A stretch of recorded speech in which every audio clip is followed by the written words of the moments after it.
Hey everyone, happy Saturday. Again, my name is Allison Turner. I am the owner of Bad Cat Media Group, founder of Dream Plan Start Grow, which is my business coaching program and podcast. I wanted to jump on here today and talk a little bit about burnout because I think as a business owner, and even if you're working for someone else, long hours, burnout can happen and it's a real thing. But there's ways to avoid burnout so you don't experience that overwhelm and just not want to do anything. So I wanted to jump on here and just talk about 5 ways to avoid burnout. So number 1, take breaks. If you're in business for yourself, I can attest that sometimes I will get to this computer, I will sit down, and I go and go and go. And I may or may not get up for a really, really, really long time.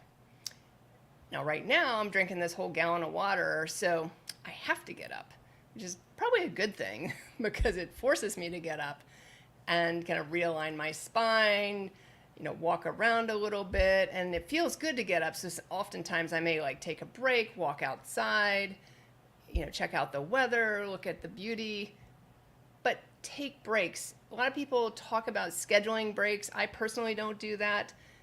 Sometimes, the Apple Watches have something that tells you to stand every hour, so it vibrates or makes a sound depending on how you have your settings set. So you could do that. I read something this morning that said, work for 50 minutes and take a 10-minute break, every hour. I don't know if I could do that personally. I'd have to try it and see how it worked, but it's an idea. But take breaks. So that's number 1. Number 2, practice self-care. And self-care is really a combination of a bunch of things. You always hear self-care, go have a massage, eat healthy, go to a spa day, whatever.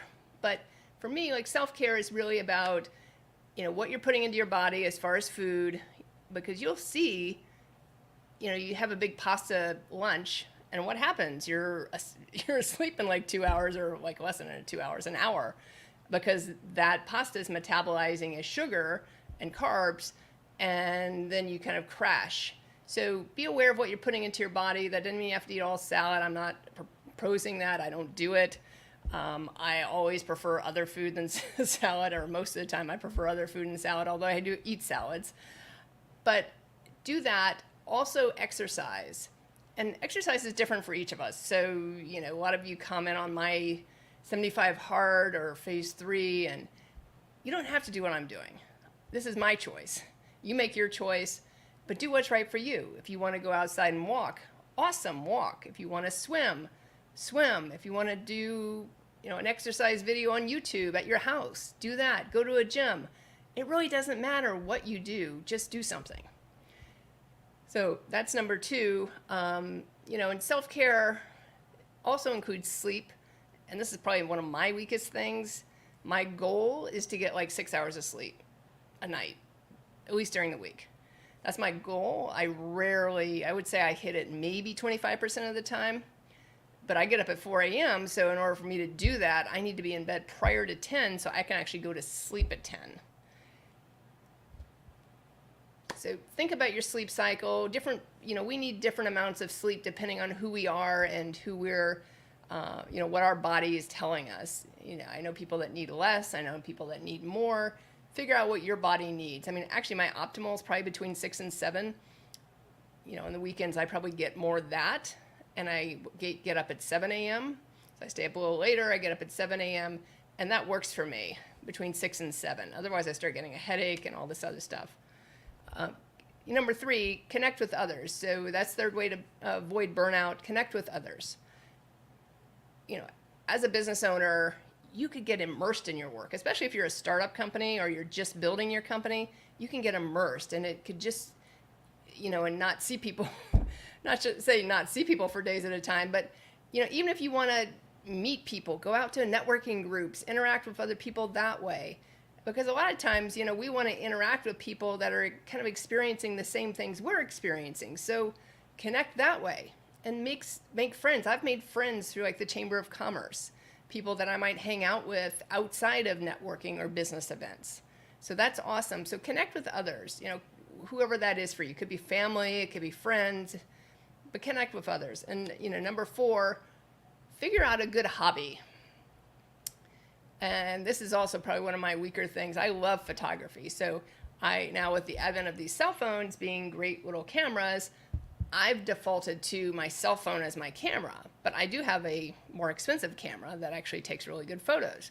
But that requires me to bring lenses out and make sure the batteries are charged and I have space on the card and all that wonderful stuff.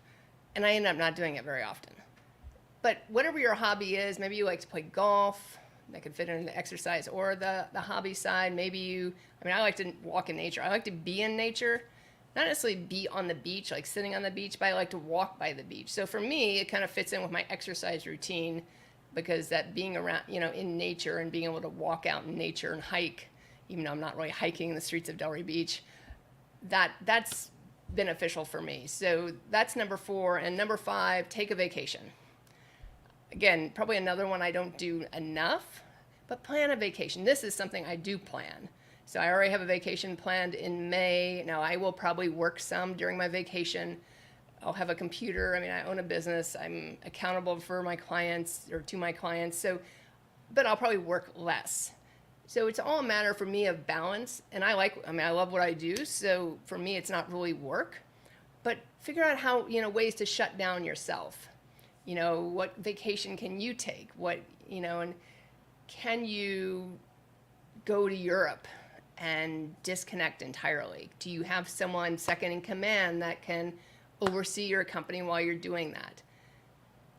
That's your call. But take a vacation, even if it's a weekend vacation. I was trying to actually plan like a staycation. I have a gift card for one of the local hotels in my area, and I was trying to plan a staycation, but in order to do that, I have to have a dog sitter or an animal sitter for our 6 animals in the house. So I'm working on that.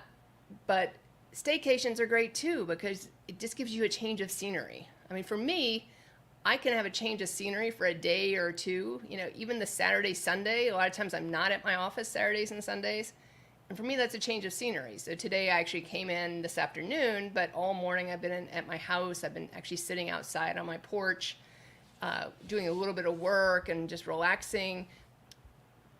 But think about just different ways. You could have a day vacation. Obviously studies out there show that you should take 2 weeks consecutive. I probably won't do that. I've done it a little bit when I worked for somebody else, because I could hand over my job to someone else and shut down. And I would save vacation time and basically use it all at once in the summer. So that's another option. So those would be the 5 things I would talk about, say to you to avoid burnouts. And this can be burnout if you own a company. And I think, those of us who own a company are under a greater stress sometimes, because, the buck stops at the top. So if something, if you're on vacation and something goes wrong, or someone quits, or whatever happens, you have to figure out how to, either have to have the people in place so they figure out what to do, or you need to figure out what to do to make everything work, even if you're on vacation. So number 1, again, take breaks. Number 2, practice self-care. That includes, what you're putting into your body, physical exercise, your sleep habits, all those types of things. Number 3, connect with others. Go out and have some fun with friends, family, your fiance, your boyfriend, whatever it is, whoever it is. Meet people in the networking group and hang out with them. So that's number 3. Number 4, sorry, I've got some notes down here. Pursue hobbies. Whatever those hobbies are, it could be drawing. So you could still be in your house and drawing, doing some art. It could be journaling. Journaling's an awesome, some people call it a hobby. Some people just call it a way of life. But journaling's an awesome practice. And number 5, take a vacation. So today, think about how you can avoid burnout. And it also helps you recharge. Because I think in avoiding burnout, we're also recharging. And that's the more positive way to view things. But burnout can be a dangerous word and a negative word. And I really think you have to take responsibility for yourself. You have to be proactive with yourself. Again, my name is Allison Turner, founder of Batcat Media Group. I hope you have a fabulous rest of your weekend. I look forward to seeing you again tomorrow. Make it a good one.